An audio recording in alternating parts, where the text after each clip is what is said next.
بسم اللہ الرحمن الرحیم یا ایہا الذین آمنوا اتقوا اللہ ولتنظر نفس ما قدمت لغد واتقوا اللہ ان اللہ خبیر بما تعملون۔ اے ایمان والو، اللہ سے ڈرتے رہو اور ہر شخص کو دیکھنا چاہیے کہ اس نے کل یعنی آخرت کے لیے کیا سامان بھیجا ہے، اور ہم پھر کہتے ہیں کہ اللہ سے ڈرتے رہو، بے شک اللہ تمہارے سب اعمال سے خبردار ہے۔ بسم اللہ الرحمن الرحیم، الحمد للہ رب العالمین، والصلاة والسلام على اشرف الانبیاء والمرسلین وعلى آلہ واصحابہ اجمعین ومن تبعہم باحسان الى یوم الدین۔ قابل صد احترام حضرات شائقین و شائقات سچا پیغام، السلام علیکم ورحمۃ اللہ وبرکاتہ۔ آج کی محفل میراث النبی کے نورانی پروگرام میں آپ کا استقبال ہے۔ اہلا و سہلا مرحبا۔ ہم آپ تمام حضرات و مستورات کا خیر مقدم کرتے ہیں۔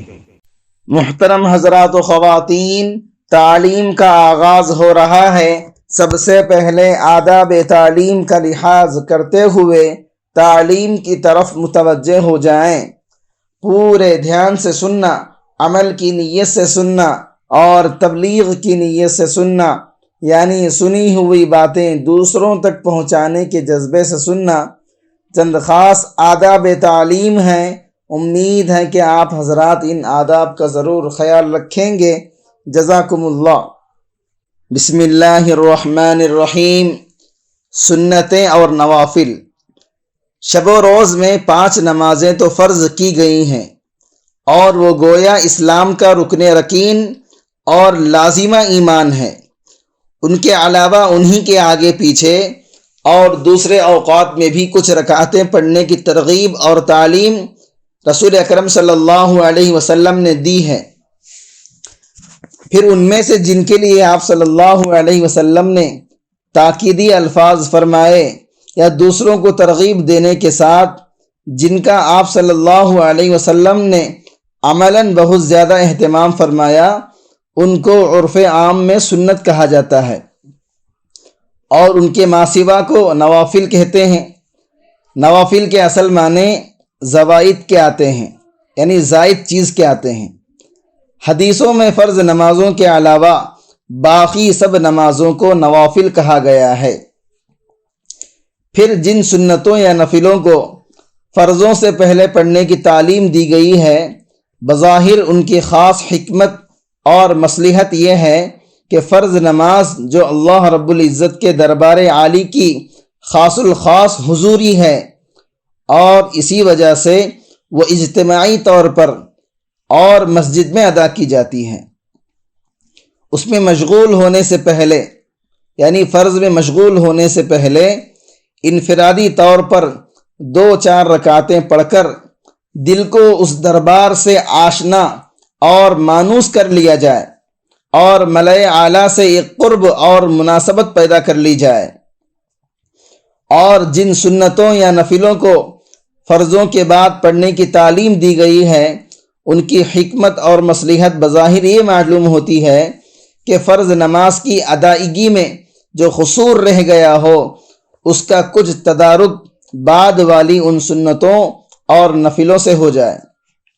بطور جملہ معترضہ کے یہیں یہ بھی سمجھ لینا چاہیے کہ جن نمازوں سے پہلے یا بعد میں سنتیں یا نفلیں پڑھنے کی ترغیب نہیں دی گئی ہے یا صراحتاً منع کیا گیا ہے، اس کی کوئی خاص حکمت اور مصلحت ہے جو انشاءاللہ اپنے موقع پر بیان کر دی جائیں گی۔ فرضوں کے آگے یا پیچھے والے سنت اور نوافل کے علاوہ جن نوافل کی مستقل حیثیت ہے، مثلا دن میں چاشت اور رات میں تہجد، یہ دراصل تقرب الی اللہ کے خاص طالبین کے لیے ترقی اور تخصص کا مخصوص نصاب ہے۔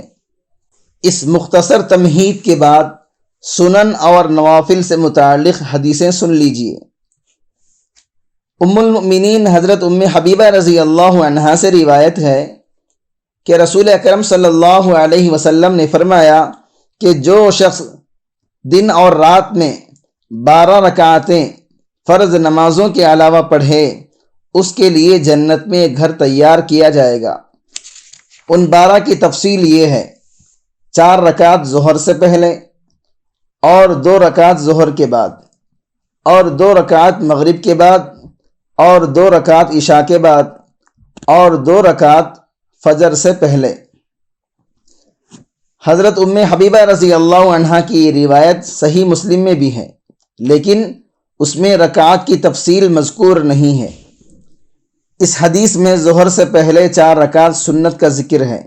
بالکل اسی مضمون کی ایک حدیث سنن نسائی وغیرہ میں حضرت عائشہ صدیقہ رضی اللہ عنہا سے بھی مروی ہے، اور صحیح مسلم میں حضرت عائشہ صدیقہ رضی اللہ عنہا کی روایت سے رسول اکرم صلی اللہ علیہ وسلم کا عمل بھی یہی مروی ہے کہ آپ صلی اللہ علیہ وسلم ظہر سے پہلے گھر میں 4 رکعت سنت پڑھتے تھے، اس کے بعد جا کر مسجد میں ظہر کی نماز پڑھاتے تھے، پھر گھر میں تشریف لا کر 2 رکعتیں پڑھتے تھے۔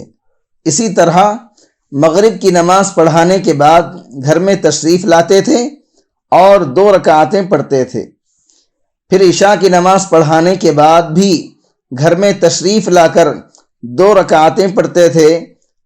آخر میں فرماتی ہیں پھر جب صبح صادق ہو جاتی تو فجر سے پہلے 2 رکعتیں پڑھتے تھے، لیکن بعض حدیثوں میں ظہر سے پہلے بجائے 4 رکعت کے 2 رکعت پڑھنے کا بھی ذکر ملتا ہے، جیسا کہ آگے آنے والی حدیثوں سے معلوم ہو جائے گا۔ حضرت عبداللہ ابن عمر رضی اللہ عنہما سے روایت ہے، میں نے رسول اکرم صلی اللہ علیہ وسلم کے ساتھ 2 رکعتیں پڑھی ہیں ظہر سے پہلے، اور 2 رکعتیں ظہر کے بعد، اور 2 رکعتیں مغرب کے بعد آپ کے گھر میں، اور 2 رکعتیں عشاء کے بعد آپ کے گھر میں۔ اور مجھ سے بیان کیا میری بہن ام المؤمنین حضرت حفصہ رضی اللہ عنہا نے کہ نبی کریم صلی اللہ علیہ وسلم 2 ہلکی ہلکی رکعتیں پڑھتے تھے صبح صادق ہو جانے پر، یعنی فجر سے پہلے کی 2 رکعتیں۔ محترم ناظرین کرام، اس دینی اور ایمانی بیان کو سننے کے دوران ہی اس کو لائک کر دیجئے اور شیئر بھی کر دیجئے تاکہ دوسرے بھی اس سے فائدہ اٹھا سکیں۔ اللہ آپ کو جزائے خیر عطا۔ اس حدیث میں ظہر سے پہلے 2 رکعت پڑھنے کا ذکر ہے۔ اس سلسلے کی تمام حدیثوں کو سامنے رکھنے سے معلوم ہوتا ہے کہ رسول اکرم صلی اللہ علیہ وسلم ظہر سے پہلے اکثر و بیشتر 4 رکعت پڑھتے تھے، اور کبھی کبھی صرف 2 بھی پڑھ لیا کرتے تھے۔ بہرحال دونوں ہی عمل آپ صلی اللہ علیہ وسلم سے ثابت ہیں، اور جس پر بھی عمل کیا جائے سنت ادا ہو جائے گی۔ فجر کی سنتوں کی خاص اہمیت اور فضیلت۔ حضرت عائشہ صدیقہ رضی اللہ عنہا سے روایت ہے کہ رسول اکرم صلی اللہ علیہ وسلم نے فرمایا، فجر کی 2 رکعت سنت دنیا و ما فیہا سے بہتر ہے۔ مطلب یہ ہے کہ آخرت میں فجر کی 2 رکعت سنت کا جو ثواب ملنے والا ہے وہ دنیا اور جو کچھ دنیا میں ہے اس سب سے زیادہ قیمتی اور کارآمد ہے۔ دنیا و ما فیہا سب فانی ہے، اور ثواب آخرت باقی اور غیر فانی ہے۔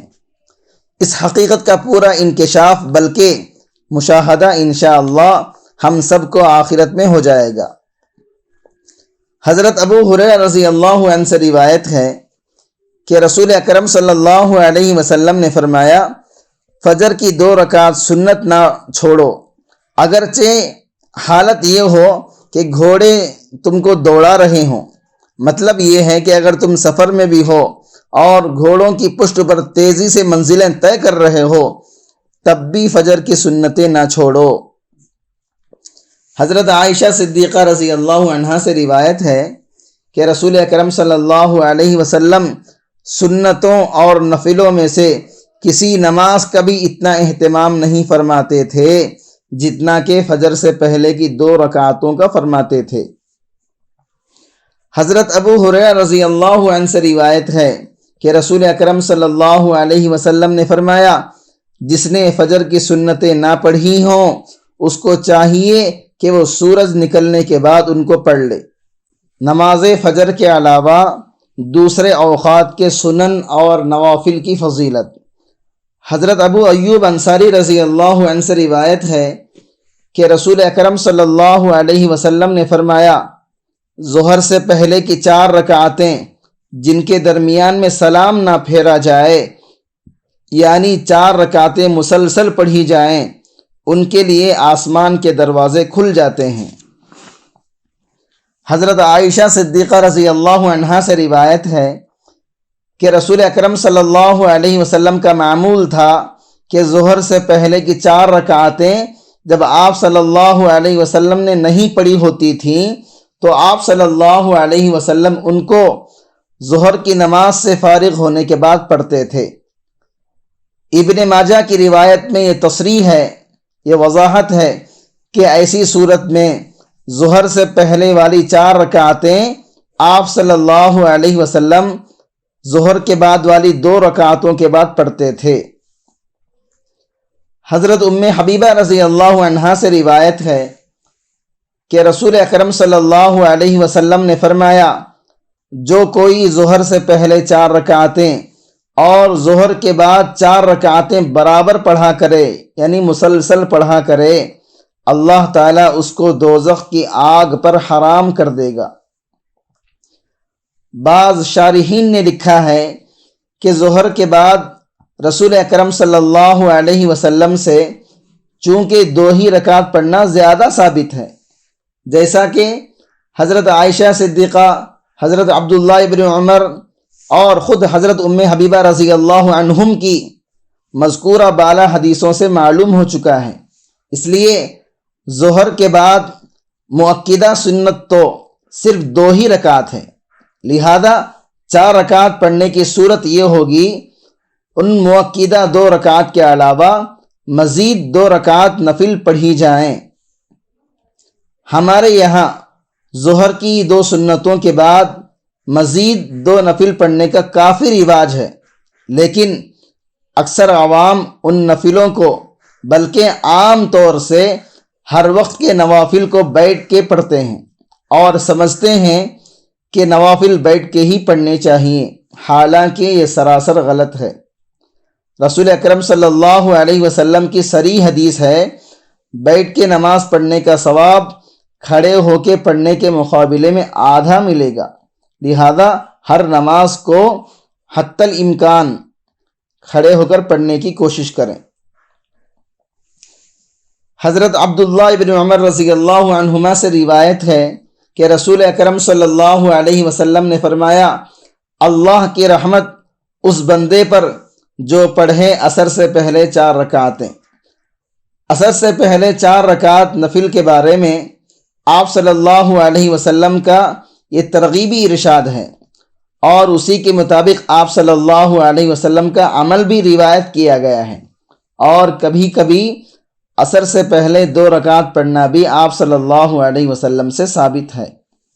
کفارہ مجلس کی دعا پڑھ لیجئے۔ سبحانک اللہم و بحمدک، اشہد ان لا الہ الا انت، استغفرک و اتوب الیک۔